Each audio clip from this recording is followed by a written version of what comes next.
আমার ভাতিজা খুব আকর্ষণীয় ছিল এবং তাকে দেখলে আমি আবেগপ্রবণ হয়ে পড়তাম। তাকে দেখলে আমার মন কেমন জানি করত। একদিন আমি সিদ্ধান্ত নিলাম, এ সুযোগে আমি আমার ইচ্ছা পূরণ করব। আমার স্বামী কয়েকদিনের জন্য শহরের বাইরে চলে গিয়েছিলেন। সেই রাতে আমি আমার ভাতিজার ঘরে গেলাম এবং ধীরে ধীরে তার পাশে শুয়ে পড়লাম। যখন রাত গভীর হয়ে গিয়েছিল, সে আমাকে দেখে অবাক হয়ে জিজ্ঞেস করল, আমি কি চাই? আমার নাম ছিল সোনালি এবং আমি আমার শ্বশুর বাড়িতে স্বামীর সাথে সুখী ছিলাম। কিন্তু অজানা কারণে আমি আমার ভাতিজার প্রতি আকৃষ্ট হয়ে পড়েছিলাম। সে ছিল আকর্ষণীয়। যদিও আমার স্বামী আমাকে কখনো বলেনি যে তার এমন একটি ভাগ্নে আছে। আমাদের বাড়িতে একজন কাজের মেয়ে কাজ করত, আর আমি নিজেও বাড়ির কাজ করতাম। একদিন আমি লক্ষ্য করলাম, আমার ভাতিজা আমাদের বাগানে গাছে পানি দিচ্ছে। সে বারবার আমার দিকে তাকাচ্ছিল। আমি তার প্রতিটি পদক্ষেপ লক্ষ্য করছিলাম এবং বুঝতে পারছিলাম যে সে আমার দিকেও আগ্রহী। আমার গল্পগুলো তোমরা শোনো, কিন্তু সাবস্ক্রাইব করো না। দয়া করে গল্পগুলো ভালো লাগলে ভিডিওটি লাইক, শেয়ার এবং চ্যানেলটি সাবস্ক্রাইব করো প্লিজ। আমি ভেবেছিলাম আমার বয়স 2-5 হলেও আমি এমনভাবে নিজেকে সাজিয়ে রাখতাম যেন আমার বয়স 17 বা 18 মনে হতো। তরুণ বয়সে আমার চেহারা ছিল আকর্ষণীয়, কিন্তু আমি জানতাম আমার ভাতিজা খুব লাজুক। সে কখনো প্রথমে কিছু বলার সাহস করবে না, কারণ আমার স্বামী তাকে সবসময় নিয়ন্ত্রণ করতেন। ছোটখাট বিষয়েও তাকে সতর্ক করতেন, এটা করো না, ওটা করো না। এই কারণেই সে তাকে ভয় পেত এবং আমার দিকে আগাতে সাহস করত না। কিন্তু আমি জানতাম কেউ না কেউ প্রথম পদক্ষেপ নেবে, আমি বা আমার ভাতিজা। কেউ একজন। আমি ভাবছিলাম যে যদিও আমি আমার স্বামীর সাথে খুশি ছিলাম, তবুও সেই পূর্ণ সুখ আমি তার কাছ থেকে পাইনি, যা একজন নারী একজন পুরুষের কাছ থেকে চায়। এইসব ভাবতে ভাবতে 1 দিন কেটে গেল। এই 1 দিনের মধ্যে সে আমার হৃদয়ে একটি বিশেষ জায়গা করে নিয়েছিল। তার কথা বলার ধরন ছিল অত্যন্ত সুন্দর। সে খুব মধুর সুরে আমার সাথে কথা বলতো। অন্যদিকে আমার স্বামী আমার সাথে সবসময় কঠিন ভাষায় কথা বলতেন, যা আমাকে কষ্ট দিত। তবে আমার ভাতিজা সুনীল আমার সাথে খুব ভদ্রভাবে কথা বলতো, আমাকে সম্মান করত। সুনীলের প্রতি আমার মনোযোগ বৃদ্ধি পাচ্ছিল এবং আমি অনুভব করছিলাম যে তার প্রতি আমার আকর্ষণ বাড়ছে। আমি এ বিষয়ে কাউকে বলতে চেয়েছিলাম, কিন্তু জানতাম যে বললে সমস্যার সৃষ্টি হতে পারে।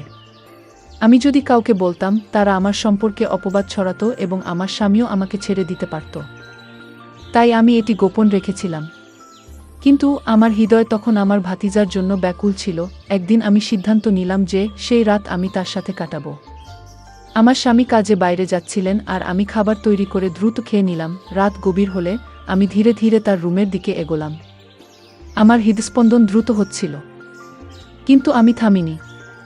দরজা খুলে ভেতরে ঢুকলাম এবং তার পাশে শুয়ে পড়লাম। আমার হাত তার বুকে রেখে আমি চাদর সরালাম, এবং তখনই আমার মাথা ঘুরে গেল। এটা আমার ভাতিজা ছিল না। আমি প্রথমে খুব খুশি ছিলাম, কারণ আমার স্বামী সবসময় আমার যত্ন নিতেন। কিন্তু সেই রাতে সবকিছু বদলে গেল। তার কিছু আচরণ ছিল খারাপ। তিনি মাঝে মাঝে আমার সাথে খুব রুডভাবে কথা বলতেন, যা আমার খারাপ লাগতো। আমি পরিবারের একমাত্র মেয়ে ছিলাম যে স্নাতক পর্যন্ত পড়াশোনা করেছে, কারণ আমাদের গ্রামে মেয়েদের বেশি পড়তে দেয়া হতো না। তবে আমার বাবা মা আমাকে স্নাতক পর্যন্ত পড়াতে উৎসাহিত করেছিলেন। আমি আশা করেছিলাম যে যার সাথে আমি বিয়ে করব সে শিক্ষিত হবে। কিন্তু দুর্ভাগ্যবশত আমার স্বামী তেমন শিক্ষিত ছিলেন না। তবে তার ধনসম্পদ দেখে আমার বাবা মা আমাকে তার সাথে বিয়ে দিলেন। আমাদের শ্বশুর বাড়ি ছিল খুব বড় এবং আমার আরামের জন্য আমার স্বামী গ্রামে একটি বড় বাড়ি তৈরি করেছিলেন, যেখানে আমরা থাকতাম। আমি নিজেই সব কাজ করতাম। কিন্তু সময়ের সাথে সাথে আমি ক্লান্ত হয়ে পড়লাম এবং আমার স্বামীর কাছে অনেকবার অভিযোগ করতাম। আমি বলতাম, এত বড় বাড়ির সব কাজ আমি একা করতে পারবো না। আপনি একজন সহকারী নিযুক্ত করতে পারেন যে আমার কাজে সাহায্য করবে।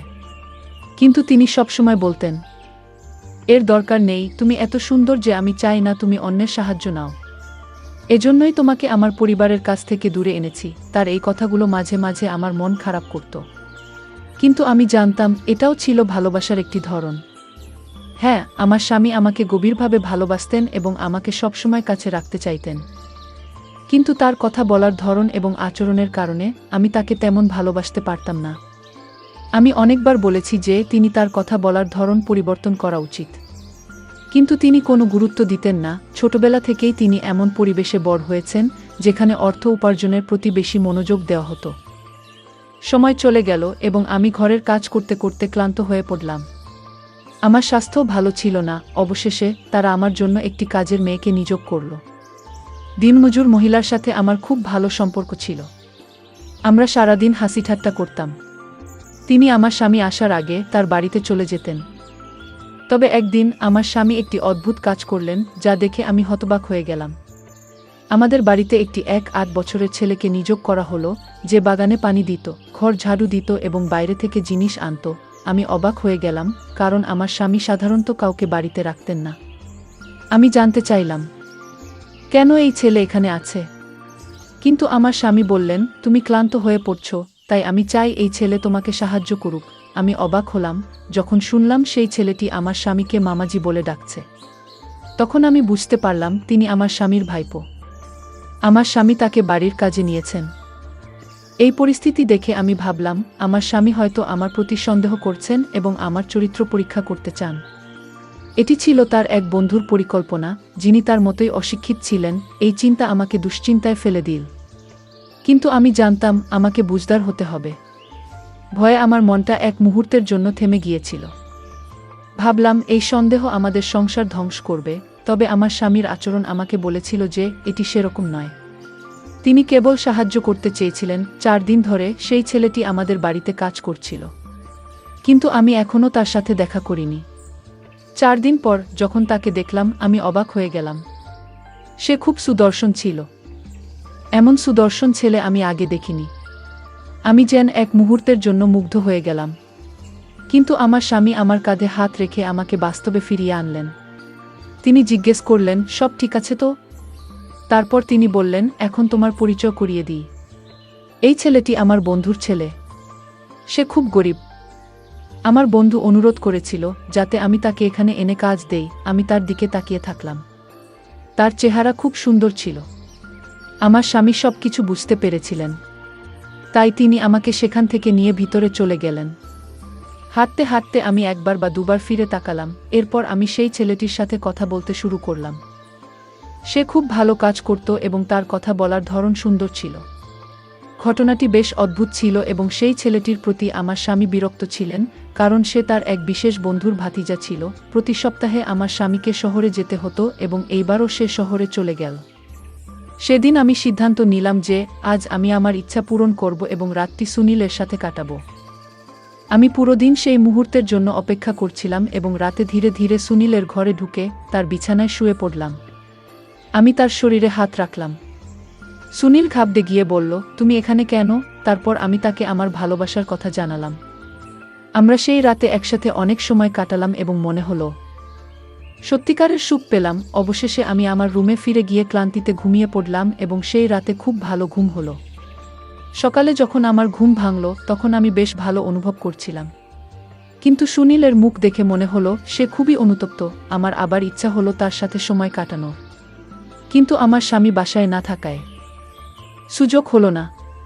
তবে আমি সুনীলের রুমে গিয়ে ধীরে ধীরে তার পাশে শুয়ে পড়লাম এবং তার গায়ে হাত রাখলাম। সে সঙ্গে সঙ্গে কথা বলতে শুরু করল। আমি চাদর সরাতেই চমকে উঠলাম, কারণ সেখানে আমার 8 বছরের ভাতিজা নয়, আমার নিজের স্বামী শুয়েছিল।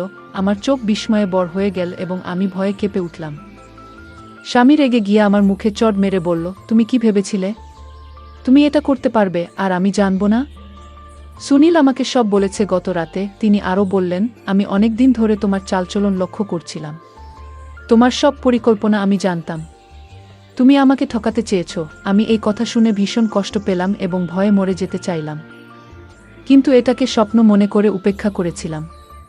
কিন্তু এখন বাস্তবতাটা আমার সামনে দাঁড়িয়েছিল। স্বামীর রাগ এবং দুঃখ তার মুখে স্পষ্ট ছিল এবং তার চোখে হতাশা এবং ক্ষোভ দেখতে পাচ্ছিলাম। তার সেই দৃষ্টিতে আমি কাঁপতে লাগলাম। মাথা ফেটে যাচ্ছিল, শ্বাস নিতে পারছিলাম না। আমার স্বামী বললেন, তুমি তোমার নিজস্ব ফাঁদে পড়েছ। তুমি শিক্ষিত হলেও ভালো মেয়েদের মতো আচরণ করনি। আমি তার হাত থেকে নিজেকে ছাড়িয়ে নিয়ে আমার রুমের দিকে দৌড়ে গেলাম, আর সে আমার পেছন পেছন আসছিল। আমি ভয়ে কাঁদছিলাম, কারণ আমি জানতাম এখন আমার সাথে কি ঘুরতে যাচ্ছে। আমার স্বামী আমাকে জীবিত ছেড়ে দেবেন না এবং এটা আমার প্রাপ্য ছিল। এত ভালো স্বামী থাকা সত্ত্বেও আমি অন্যায় করেছিলাম। শয়তানের ফাঁদে পড়ে রুমে ঢুকে দেখি তিনি কোথাও নেই। ভয়ে আমি সেখানেই থেমে গেলাম। কারণ আমার সামনে মৃত্যুর ভয় ছিল। তিনি বাইরে থেকে জোরে জোরে ডাকতে লাগলেন, তুমি যদি 5 মিনিটের মধ্যে বাইরে না আসো তাহলে আমি তোমাকে ডিভোর্স দিয়ে দেব। এই কথা শুনে আমার মনে হলো মৃত্যুর চেয়েও খারাপ কিছু। আমি বাইরে এসে তার পায়ে পড়ে বললাম, আমাকে মাফ করে দাও। আজ থেকে আমি এমন কাজ করব না। আমি আমার আবেগের কাছে হেরে গিয়েছিলাম। সে আবার আমার মুখে থাপ্পড় মেরে বলল, তুমি খুবই অসভ্য, তোমার লজ্জা নেই। আজ তোমাকে জীবিত রেখে দেব না। তিনি একটি লাঠি নিয়ে আমাকে মারতে শুরু করলেন। আমি আমার কাজের জন্য ক্ষমা চাইতে লাগলাম, কিন্তু তিনি থামলেন না। তিনি যন্ত্রের মতো মারতে লাগলেন। এই আমার সেই স্বামী যিনি আগে আমার জন্য জীবন দিতেন। আমার স্বামী সবসময় আমার যে কোনো সমস্যায় পাশে দাঁড়াতেন এবং আমার সামান্য অসুবিধাতেও উদ্বিগ্ন হতেন। কিন্তু আজকের দিনটা আলাদা ছিল। রাগের বশে তিনি সম্পূর্ণ মেজাজ হারিয়ে ফেললেন এবং থামার কোনো লক্ষণ দেখালেন না। আমি তাকে ধাক্কা দিয়ে দূরে সরানোর চেষ্টা করছিলাম, ক্ষমা চাইছিলাম, কিন্তু তিনি কিছুতেই থামতে রাজি ছিলেন না।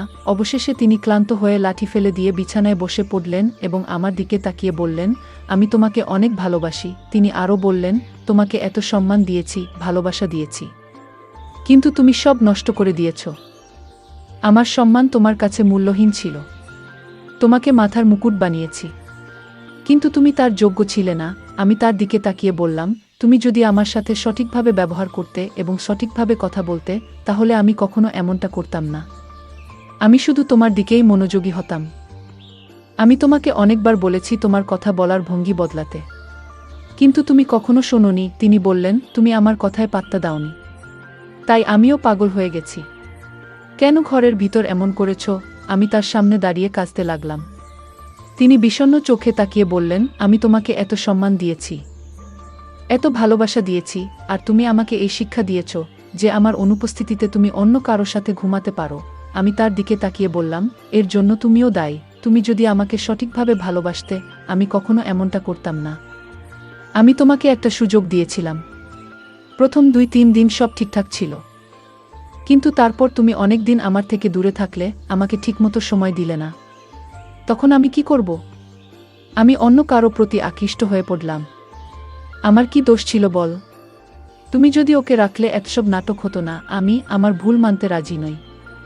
সে তখন একই কথা বলতে লাগল যে সে আমাকে পরীক্ষা করছে। দেখো, আজ আমার সন্দেহ বিশ্বাসে পরিবর্তিত হয়েছে এবং আমি খুব দুঃখিত যে তোমার মতো একটি মেয়ে আমার স্ত্রী। তখন তার কণ্ঠে শুধু দুঃখ ছিল। আমি সেই কথাটি শুনেছিলাম। আমার আফসোস ছিল যে আমার স্বামী আমাকে এত ভালোবাসলেও আমি তাকে ঠকাতে চেয়েছিলাম, কিন্তু আমি আমার ইচ্ছার কাছে হার মানতে বাধ্য হয়েছিলাম। এখন আমি কি বলবো? আমার স্বামী হঠাৎ রেগে গিয়ে মুখ লাল করে উঠে দাঁড়ালেন এবং আমার হাত ধরে কাছে নিয়ে এসে বললেন, আমি আর তোমার সাথে থাকতে পারবো না। কারণ যখনই তোমার মুখ দেখি, তোমার এই খারাপ কাজটা আমার মনে পড়ে। এই কষ্ট আমি সহ্য করতে পারি না। তিনি বললেন, আমি সহ্য করেছি, কিন্তু এখন আর এই কষ্ট সহ্য করতে পারি না। একজন পুরুষের সবকিছু সহ্য করতে পারি না।